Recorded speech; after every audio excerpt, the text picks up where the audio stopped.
Hello दोस्तों, स्वागत है आपका स्टेनो विद बिंदास सिप में। आज फिर से हम आपके लिए ऊर्जा लेके आए हैं, जिसका टॉपिक है योग के सूत्र, जिसकी गति रहेगी 80 वर्ड पर मिनट। डिक्टेशन स्टार्ट होगी 5 सेकंड बाद। स्टार्ट। योग प्राचीन काल से भारतीय आध्यात्मिक संचेतना का केंद्र रहा है।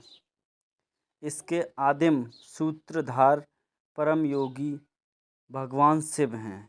योग शब्द का प्रयोग विभिन्न अर्थों में होता रहा है।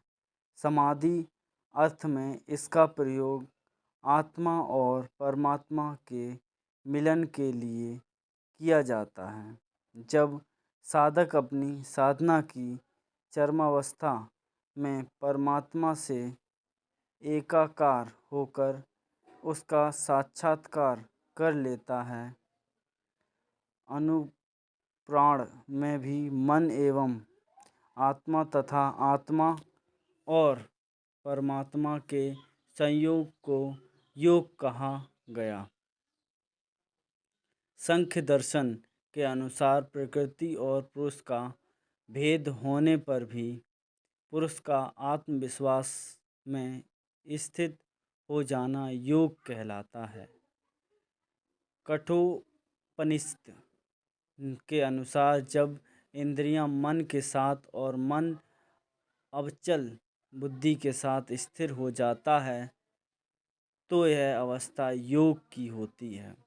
गीता में भगवान श्री कृष्ण ने योग कर्मसु कौशलम कहकर योग का जो स्वरूप अर्जुन के समक्ष प्रस्तुत किया है वह सामान्य जन के सर्वाधिक निकट है। कोई भी मनुष्य एकाग्र चित्त होकर निष्काम भाव से कर्म करते हुए योग को सिद्ध कर सकता है। योग सूत्र के प्रणेता महर्षि पतंजलि संयमन अर्थ में चित्तवृत्तियों के निरोध को योग कहते हैं। उनके अनुसार यम, नियम, आसन, ध्यान, धारणा आदि 8 अंगों से संपन्न प्राणायाम की विविध क्रियाएं योग कहलाती हैं। इससे चित्त की एकाग्रता बढ़ती है, बुद्धि में स्थिरता आती है, चिंतन उत्कृष्ट होता है, मन में सद विचारों का उदय होता है।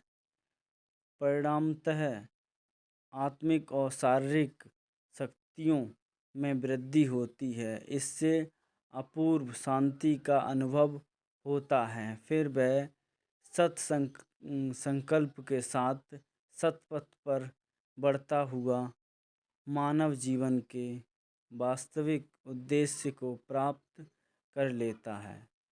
वास्तव में योग के सभी सूत्र सुदृढ़ मानव जीवन की आधारशिला है, इसलिए इसे समस्त संसार ने आत्मसात किया है।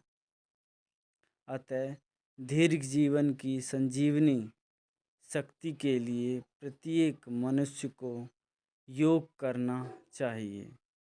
योग ही जीवन को पूर्णता प्रदान करता है।